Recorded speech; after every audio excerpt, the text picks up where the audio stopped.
চায়নার হুম, সাথে সম্পর্ক, ট্রাম্প কিন্তু বারবারই বলতেছে চায়নার সাথে আমার খুব ভালো সম্পর্ক আছে, খুব ভালো হুম, সম্পর্ক আছে। কিন্তু আসল শত্রু তো হচ্ছে চায়না, হুম, লং টার্ম শত্রু তো তারা চায়না। ওরা কম্পিটিটর বলে, অফিসিয়ালি তারা বলে এটা আমাদের প্রতি কম্পিটিটর, বাট আসলে কিন্তু সবকিছু চায়নাকে কেন্দ্রিক হচ্ছে এটা। এবং ইরান কিন্তু ওটাই খেলতেছে। তেল বন্ধ করে দিলে চায়না এফেক্টেড হবে। ছয় হুম, মাসে কিন্তু ইরান অনেক কিছু করে ফেলেছে। ওই যে আগের যে ওই যে B-50 দিয়ে যে অ্যাটাক করলো না, হুম, নিউক্লিয়ার পুরোপুরি অক্ষম করতে পারে না। ইরানের হুম। নিউক্লিয়ার কাজ চলতেছে, এটা আমার ধারণা। নাহলে এত কাছাকাছি তারা করবে না। জি। সেটাই। এখন যেটা অনুমান করা হচ্ছে যে নিউক্লিয়ার ক্ষমতা আসলে আছে কিনা। আছে বলেই তারা এতটা সাহস করছে, যেটা স্যার আপনিও অনুমান করছেন। বা অনেকেই বলছে আমিও যে তাই আসলে অনুমান করতেছি। এবং এবং ওরা কিন্তু অনির্দিষ্ট কালের জন্য ওরা প্রস্তুত। মানে ওদের যতই সৈন্য মারা যাক আর যতই মানুষ নিহত হোক, এরকমই বলছে যে ইরান। কিন্তু সেখানে অনির্দিষ্টকাল যুক্তরাষ্ট্রের বলা ঠিক হবে সক্ষমতা না, আছে। একটা দেশে তো ক্ষতি হয়ে যাচ্ছে। হুম, ধরেন আমি মনে করেন আমি ইরানের যদি আমি কথা আমি এক্সাম্পল মনে করেন ইরানের আমি ফরেন মিনিস্টার হতাম, আমাকে তো অতখানি যুদ্ধ করতে হবে যতখানি আমি নিতে পারবো। আমাকে তো এরপরে তো আমাকে পরবর্তী জেনারেশনের জন্য তো আমাকে রাখতে হবে। দরকার হলে আবার 2 বছর পর যুদ্ধ করবো। সেটা তো করলো গতবার B-52 অ্যাটাকের পর 6 মাস ধরে ওয়েট করলো। এই তখনই তো আমেরিকা ইসরায়েল একসঙ্গে দেখেন না কি যুদ্ধ, 200 250 এয়ারক্রাফট একসঙ্গে পাঠাচ্ছিল প্রথম দিন। হুম, 250 এয়ারক্রাফট একসঙ্গে আসছিল, ওইটা তারা সাস্টেন করছে। এবং হুম, হুম। টমাহক মিসাইল ব্যবহার করা হয়েছিল, সিরিয়াস জিনিস এটা। বাট ইরানের যে এই যে আপনার এই যে এত বড় সুন্দর মিসাইল, এবং এটাকে বলে ইন্ডিপেন্ডেন্টলি টার্গেটেড ব্যালিস্টিক মিসাইল, এগুলো সাংঘাতিক জিনিস, কঠিন জিনিস। এটা চাইনার আছে আমি জানতাম, আমেরিকা তো আছে, চায়নার অনেকগুলো আছে। এটা যে ইরান পেয়ে গেছে তাকে জানতাম না। এখন বুঝতে পারলাম যে সেগুলো সব চায়না থেকে তারা পাইছে টেকনোলজি গুলো।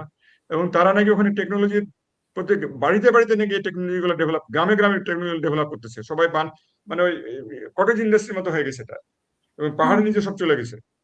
হুম, এটা একটা সিনারিও হতে পারে। এবং ওদের মরুভূমিটা নাকি সাংঘাতিক গরম, মাঝখানে যে মরুভূমিটা আছে, ওখানে তাদের গ্রাউন্ড ফোর্স গেলে তো এমনি উধাও হয়ে যাবে, যুদ্ধ করার দরকারই হবে না। এবং হুম, হুম, হুম, ইনসার্জেন্সি ওয়ার করা, এটা আমাদের অভিজ্ঞতা থেকে বলতেছি, বিভিন্ন দেশের অভিজ্ঞতা। ভিয়েতনামে আমেরিকা সাংঘাতিকভাবে মারা গেছে। বডি ব্যাগ যখন যাওয়া শুরু করলো, তখন তারা ওই ইয়েতে প্যারিসে বসলো হেনরি কিসিঞ্জার শান্তি শান্তি চুক্তি করার জন্য, এবার আস্তে আস্তে এটা কমে আসলো। এরকম একটা কিছু একটা হবে, বসতে হবে। সিকিউরিটি কাউন্সিল সিচুয়েশন ভালো না। 15 জন ডেলিগেট বের হয়ে গেছে in protest against America. But Trump তো হুঙ্কার দিয়ে যাচ্ছে, তার ডিফেন্স সেক্রেটারি স্যার হুঙ্কার দিয়ে ট্রাম্প যাচ্ছে। যে বলছে যে তারা ইরানের সর্বোচ্চ নেতাকে তারা মানে হত্যা করেছে, এটাই তাদের জন্য একটা সম্মানজনক। ভালো, ওইটা নিয়ে খুশি হয়ে তুমি চলে যাও। হ্যাঁ। তুমি তো বলতেছো যে আমি সর্বজনীতে করছি, অনেকগুলো জেনারেলকে মেরে ফেলছি, ভেরি গুড। হুম, আচ্ছা, আচ্ছা, সব আপনি একটা ভালো কথা মনে করেছেন। প্রত্যেকটা যুদ্ধের একটা রাজনৈতিক উদ্দেশ্য থাকতে হয়। হুম, রাজনৈতিক উদ্দেশ্য ঠিক না হলে ওই যুদ্ধে তারা হারবেই। এখন একবার বলেছে আমরা রেজিম চেঞ্জ করব, একবার বলছে তাদের যুদ্ধাস্ত্র সব ধ্বংস করে দেব, হুম, একবার বলতেছে যে আমরা ওদের নিউক্লিয়ার ওয়েপন করতে দেব না, ওদেরকে আমরা একদম সারেন্ডার করাবো, ওরা কালকে সারেন্ডার করবে। তো ওদের অবজেক্টিভ তো ক্লিয়ার না। উই আর, হুম, এটা কিন্তু ডেঞ্জারাস। তুমি কি করতে চাচ্ছ ওখানে? ওরা মনে করছিল যে প্রথমে এতগুলো নেতাকে মেরে ফেললে ইরান অটোমেটিক্যালি সারেন্ডার করে যাবে। ওরা কিন্তু ব্যাকল্যাশটা বুঝতে পারে না, ওইটা স্টাডি করে না ঠিক মতো। হুম। ওইটা কংগ্রেসের সাথে আলাপ করে নাই, সে তার ইয়ের সাথে আলাপ করেছে। আই মিন তার সিকিউরিটি কাউন্সিল সাথে।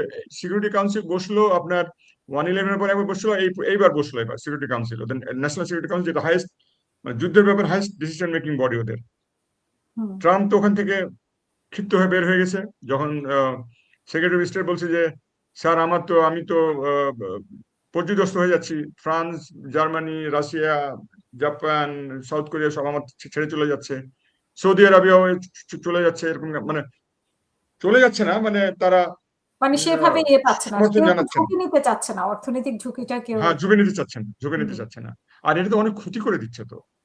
আপনি চিন্তা হুম, করতেছেন, এই যে দুবাইতে কত এয়ারলাইন্স এখানে চলে, এই যে এদের ইয়েগুলা আহ, আহ, তেল প্রশাসন ইয়েগুলা এগুলা সব ইয়ে করে দিছে। কি বলবো, তেলের ডিপোগুলো সব বন্ধ, তেল তৈরি করা কারখানা সব বন্ধ করে দিয়েছে, তেল ডিপোগুলো বন্ধ। ভেঙে ফেলেছে। হুম, এ তো সিরিয়াস অবস্থা তো। আপনার ইয়েতে দুবাই এয়ারলাইন্সে তো it is the largest airport in the whole world, বুঝছেন? এটা তো অনেক বড় ব্যাপার এটা। হুম। কাজে এখানে একটা ধৈর্যের তো একটা সীমা আছে। ওরাও তো because সৌদি আরবিয়া কিন্তু গ্রাউন্ড ট্রুপস কোনোদিনও পাঠাবে না।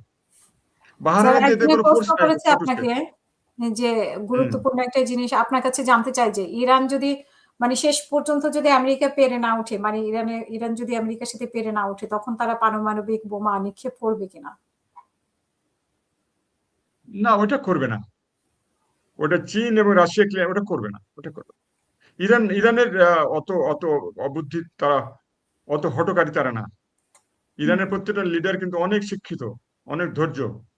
ইরানের ফরেন মিনিস্টারের 2টা পিএইচডি করা, এবং অনেক ধৈর্য নিয়ে তারা কাজ করে, এবং তারা আল্লাহর রসুলের আমাদের হাদিস কোরআন মেনে তারা চলে। ওই কাজ তারা করবে না, এবং নতুন আমি মনে শীর্ষ করি নেতা করবে কি না। আরো বেশি খামেনি থেকে মানে আতাউল্লাহ খামেনি থেকে আরো বেশি কঠোর কিনা? মানে উনার উপরও তো অনেক কিছু ডিপেন্ড করে। উনি কতটুকু চালাতে চান। না, না, না, এটা করবে না, এটা করবে না। উনারই ছেলে তো, ইনি তো উনারই ছেলে। আর প্রেসিডেন্ট তো আছে, ফরেন মিনিস্টার আছে, ওদের তো সিস্টেম আছে। ওইটা আচ্ছা করলে স্যার একটু করবে না তুরস্কের ওটা। অবস্থানটা কি? রাশ হুম, বলেন। তুরস্কের অবস্থানটা কি? মানে তুরস্ক তুরস্ক আস তো ধরেন আমেরিকার ইয়ে এলাই, মানে ন্যাটো ন্যাটো ফোর্সের অংশ, বাট তুরস্ক আমেরিকাকে সাপোর্ট দিবে না।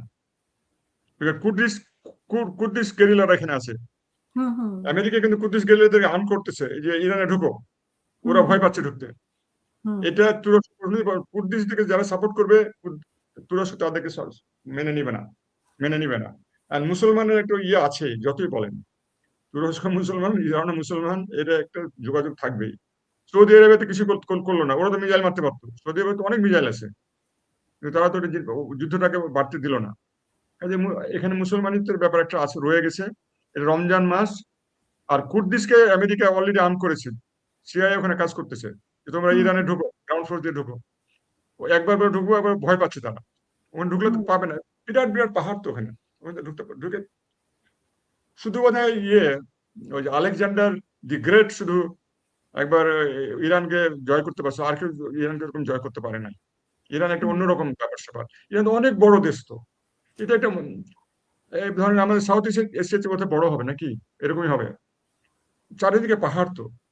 আর হুম, ওরা কিন্তু ট্রাম্প তো নিজেই বলছে, কালকে আমি শুনলাম ট্রাম্পের, আমি লাইভ শুনলাম ট্রাম্পের, হুম, বলে they are very brilliant people, they hmm, are very amazing people, they are very scientifically they are very rich.